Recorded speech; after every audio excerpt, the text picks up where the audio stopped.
Hi, my name's Jeremiah McCall, and I'm a historian and high school history teacher who also does a fair amount of research and experimentation and writing about historical games, how they can be used in history classes and beyond.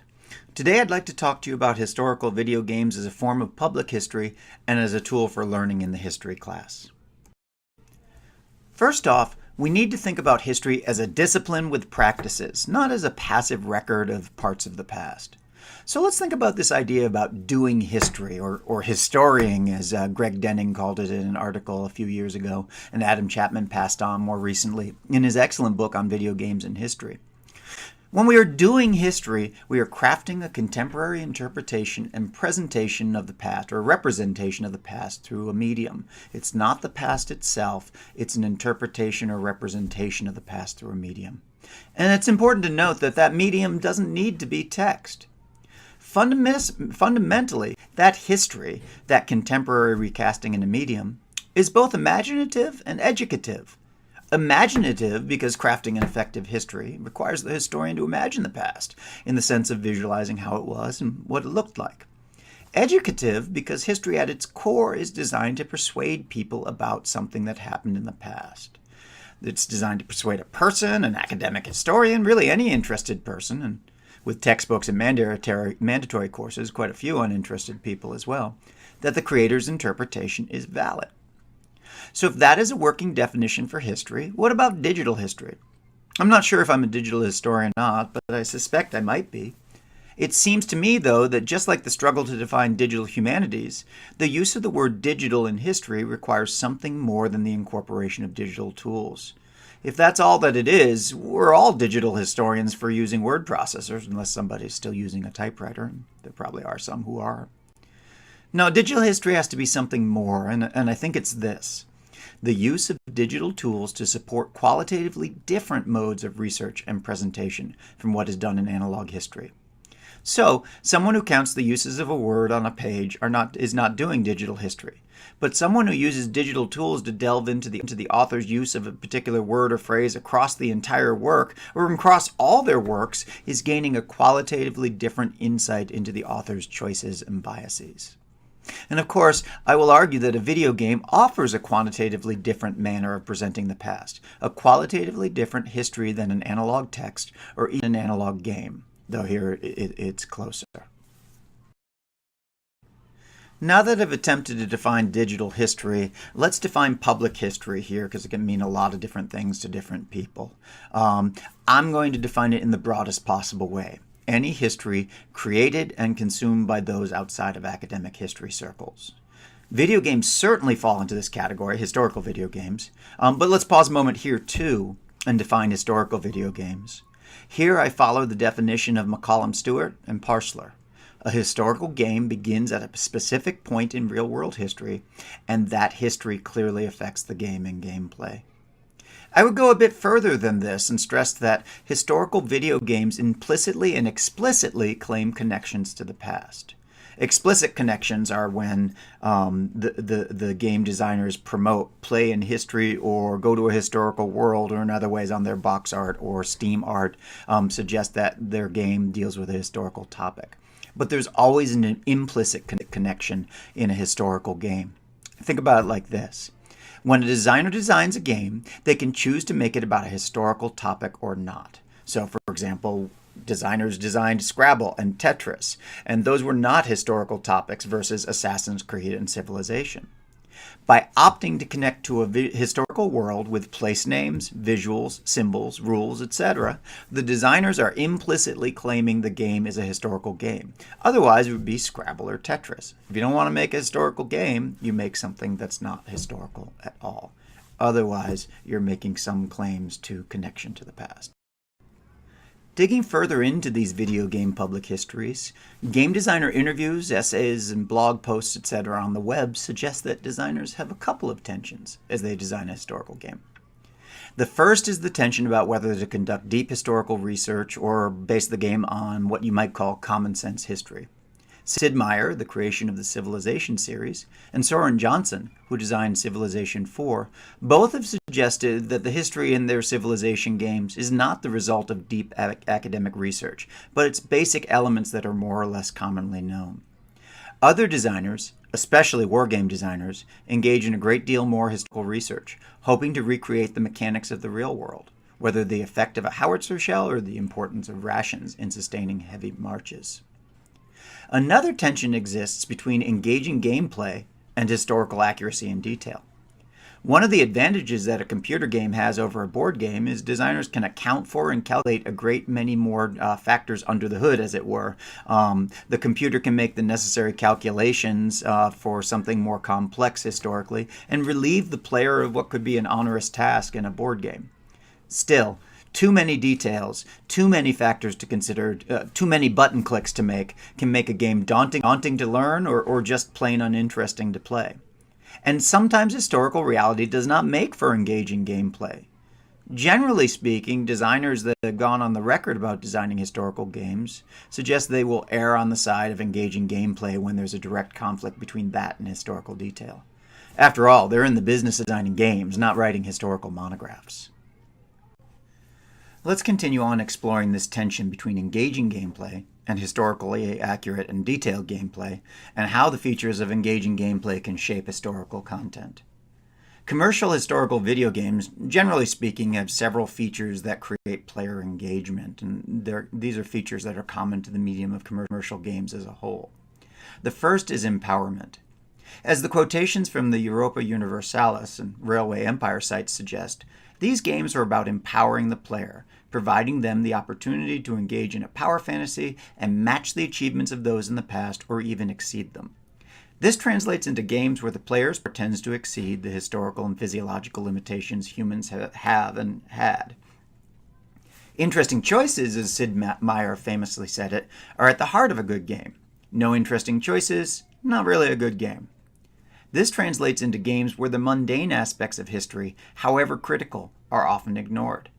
Peasant agriculture, for example, was the practice of 90% of the populations in the ancient world. Yet this is almost completely neglected in games like Civilization, Europa Universalis, and the Total War series.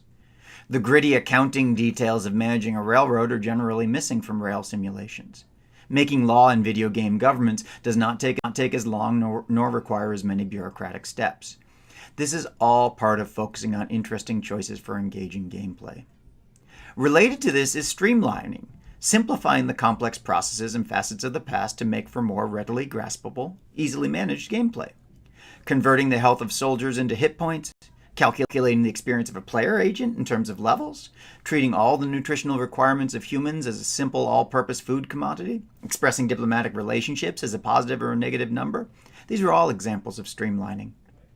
Taken together, these demands of engaging gameplay can, if the designer wishes, make the video game a potentially simplistic and stylized representation of the evidence. Though here it's worth noting that that happens anytime somebody makes a history. It is entirely possible for a text version of history to be potentially simplistic and stylized. But the demands of game designers play a particular role in this and need to be noted. Equally as important, historical video games shape the elements of the past they portray into historical problem spaces. Historical problem spaces is a concept I've developed over the past 5 years or so to help students of history analyze historical video games and how they portray the past. In these games, there's a player with a role and one or more goals that they're trying to achieve. They attempt to achieve these goals in a space, a geography and an environment that includes elements from topography, flora, and fauna to even prevailing ideas and governments and cultural attitudes. Within that space, there's any number of elements. This is the catch-all term for those things in the space that either afford the player actions, helping the player progress towards their goal, or constrain and limit player actions and hindering the player from reaching their goals. There are simple reasons that games do this. Games that focus on worlds, real or imagined, generally all have players with roles, goals, and helpful or hindering elements within a space. Think of the various Mario Brother games, or Sims, or Fortnite, or PUBG, or whatever. But it's important to realize that historical games take this idea of a problem space and project it onto history. Or maybe it's better said that they take evidence from the past and piece and shape it together into this problem space mold. And there are some problems with viewing history this way.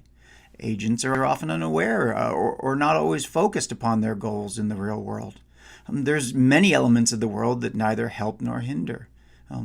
In historical spaces, there are many other agents, and the problem space lens often reduces them to mere elements or tools to be manipulated or overcome.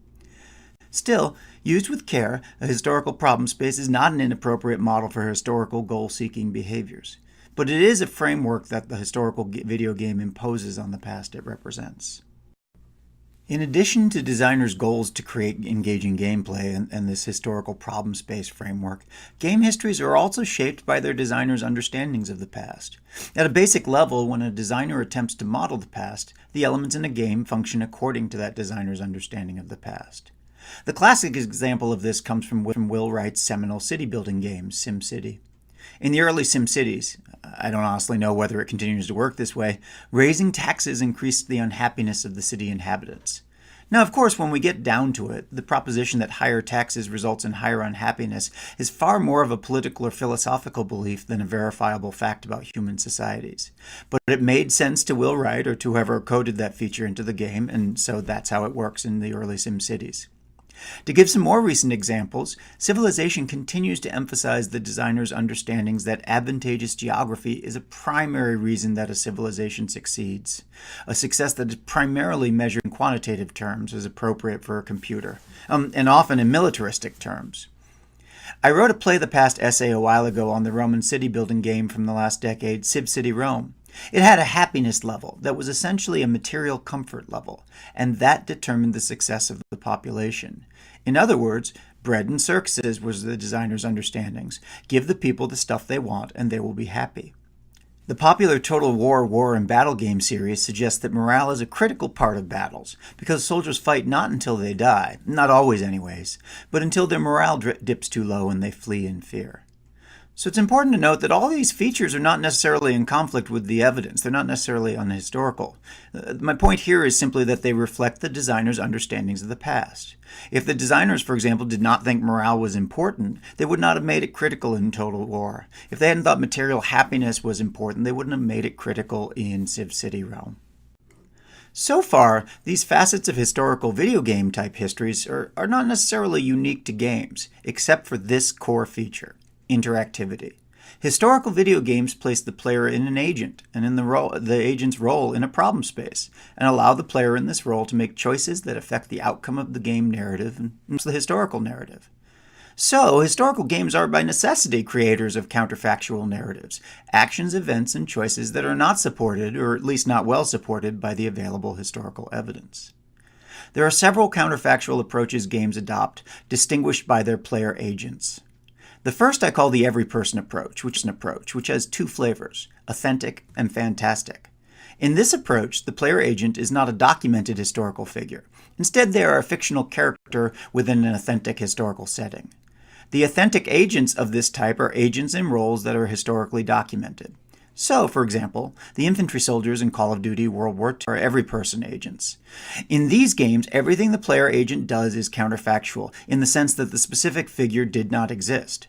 But the player agent's actions are of a type agents like them, infantry soldiers in this example, did face. The overall narrative arc of historical events in these games does not change significantly as a result of the player's actions. In the fictitious variant, the character is not only not documented historically, but not even a representative of an authentic historical role. The assassins in every version of Assassin's Creed fit into this category. Their game worlds are realistic, as Chapman called it, but they act in fantastical ways in that environment and are counterfactual in fantastic ways. The specific agent, on the other hand, is a figure that is documented in the historical evidence in a setting also documented in the evidence. War games tend to do this, putting the player in the role of a historical commander.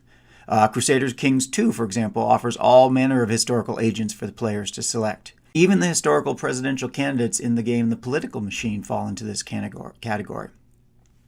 In specific agent games, the setting and initial state of the game tends to be factual, in keeping with the goal to focus on a historical figure and scenario. Once the game starts, however, the counterfactual historical narratives begin, as soon as the player makes counterfactual choices or one of the AI-controlled agents does. From there, a new counterfactual narrative is produced from a historical start. Finally, the experimenting deity approach to player agency puts the player in the role of a detached rule manipulator. Instead of a specific historical agent, the player is a guiding intellect of sort, insight, information, and control that no historical agent ever had. Civilization and Europa Universalis are particularly good examples of this. In Civilization, though the player ostensibly selects a historical ruler to play as, their control of all aspects of their civilization through 6,000 years of growth and development makes clear that they are in fact not a historical human being at all, but a godlike rule manipulator. Europa Universalis does the same. Rulers and governments come and go, but the player remains in charge of their country for the duration of the game, lasting potentially hundreds of years in game time. So far, we have looked at games as a form of public history, focusing on the designers and the play experiences and systems they create for players. Now let's consider two other ways that video games are a form of participatory public history. First, they are through gameplay. Once players get hold of a historical game, the main act of historiating begins, of doing history. Theorists about public history talk about the idea of shared authority, that non-academic historians, the public, can share authority for reconstructing and interpreting the past alongside academic historians. Game players and designers also share authority for reconstructing the past in video games. The game does nothing without a player, and so the act of playing is, in a very real sense, a dialogue between player and designer about what the past was like and how it functioned. There is another aspect of public history, however, that I want to point out: the game forum. Many players post their opinions about historical video games and their accuracy on the countless public internet forums dedicated to these games. Others respond to these posts and dialogue results. What is most fascinating about these posts is simply the fact that, consciously or not, these posters are engaging in doing history. They are making hypotheses about the past in terms of whether games are accurate, what designers might do to make them more accurate, and whether they should in fact do that. There's two examples here above on the slide. One comes from the Total War forum, where there was an argument about whether the Spartan faction was appropriately powerful or weak enough in the game. And then down below there was a Civ Fanatics debate about how religion's modeled in Civilization 4 and whether Judaism is modeled effectively because it becomes essentially a universal missionary religion in Civilization 4. So now let's transition into the educational possibilities of historical video games. Since games are a unique medium as interactive systems, and they are examples of public history, they beg to be incorporated into history education. For what is history education before the graduate level, and perhaps even then, if not public history, the communication and dialogue between professional historians and non-professionals, and the co-construction of historical understanding? And so I suggest these are some of the reasons why using historical video games in history classes is a pedagogically sound practice. They provide students examples of 21st century history and social studies and procedural literacy, understanding a little bit more about computers and computer modeling on a simple level. They promote systems analysis and contextual thinking. Games are closed systems. You need to understand how the pieces function in relation to other pieces. This is another way of thinking about context, the situation in which historical figures are and how that influences what they do. It helps critiquing interpretations and developing questions. Playing video games that are on historical topics can be a great way to introduce students to the idea of critiquing historical interpretations and also provoke them and promote and encourage them to develop questions about the past. And finally, it's a form of immersive learning about trade-offs in human behaviors. You take on the role, you decide what the trade-offs are and whether you want to choose option A or option B, and what the effects of those things will be. This can cause more thought about, in the real world, how humans behave and what trade-offs they think are valuable and what ones they don't want to make. Since this is a digital history class and not so much a class on teaching methodologies using historical video games, I'm not going to spend as much time talking about how to use historical video games in the classroom. I do want to point out there's lots of places you can look now for information. You can read my book, Gaming the Past. You can also check out my website, gamingthepast.net, where I have a lot of details and information for teachers about how to use video games in the classroom. Right now, I just want to stress some of the principles involved to give you a little bit of flavor about what teachers can be thinking about when they're using historical video games in the classroom. The first principle is to introduce the purposes of simulation gaming and the characteristics of the medium. Tell students about why they're looking at the games, why they're critiquing these media. Talk about the characteristics, interactivity, the promotion of historical problem spaces. Have the students know that they're critiquing a medium, not playing some game that's supposed to just deliver facts to them. Play reflectively and attentively. Observe and engage in the problem space. Once students have understood how to play, and that can take a little time, they should be playing reflectively. They should be writing reflections, talking with their friends and with the class about how the game works and how the problem space is set up. They should then analyze the historical problem space and system. They should analyze how the game works as a historical problem space, how the system works, and how the pieces interact. Then, of course, they need to study independent historical evidence on the historical problem spaces. Independent evidence is critical as a check on the models in the game. They have to discuss and debrief and evaluate the game, how it works, how it functions. Without that debriefing and discussion, the true learning doesn't happen. And then finally, critique. Always critique what's going on in the game and whether it's accurate or not, authentic or not to what we know of the past. I have a little model here on the side, learning to play, playing, observing, and reflecting, and then discussing and evaluating. And I just want to point out here that the logo is meant to emphasize that the teacher is critical here. They are not in the front lecturing, professing information, but they are there monitoring play, holding discussions, raising questions, making sure that the real learning is happening throughout.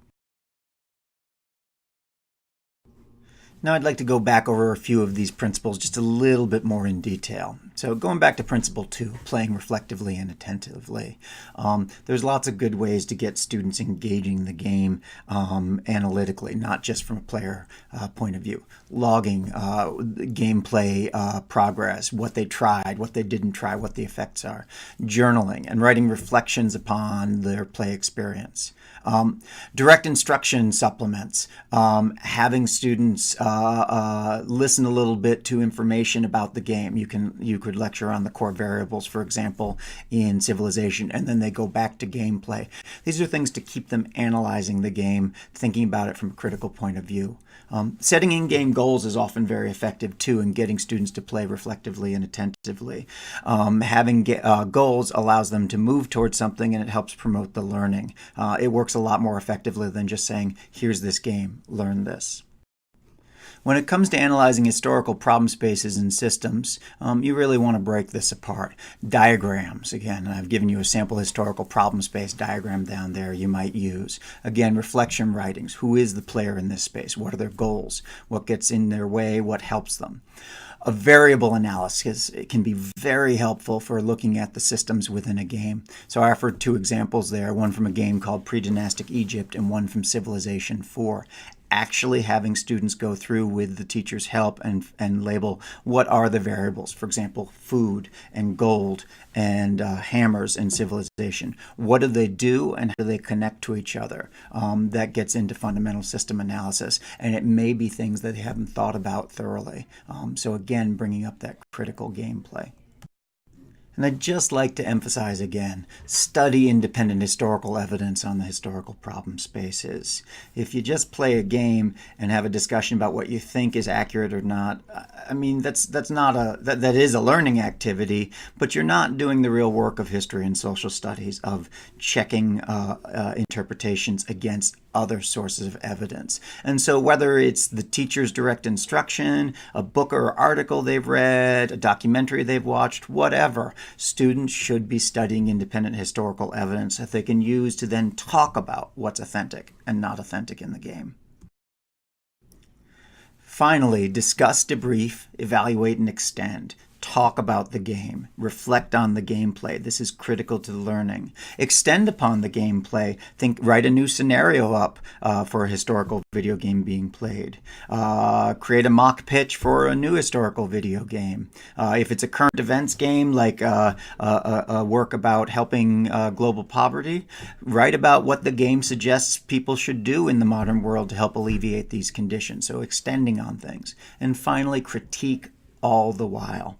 I wrote an essay at one point on Play the Past about 7 years ago called "The Unexamined Game is Not Worth Playing," riffing off Socrates. And the point is this: it doesn't matter so much whether a game is historically accurate or authentic, so much as it matters is the student dissecting it, critiquing it, looking at independent evidence, and reflecting and debriefing on it. It is that act of analysis, that act of examination, that makes studying a historical video game a great educational exercise, regardless of the validity of the particular game.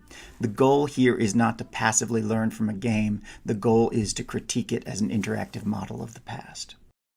So hopefully I've given you some things to think about games as participatory public history and about how they might be used in the history class. I encourage you to contact me. You can reach me at Twitter at gamingthepast. You can reach me by email. I've got it up there, jmc.hst@gmail.com. And I also encourage you to check out the work I've been putting together for the past decade or so on gamingthepast.net. Please feel free to get in touch with me, whether you're a student in this class or whether you're listening to this on YouTube, and I look forward to the question and answer session coming up.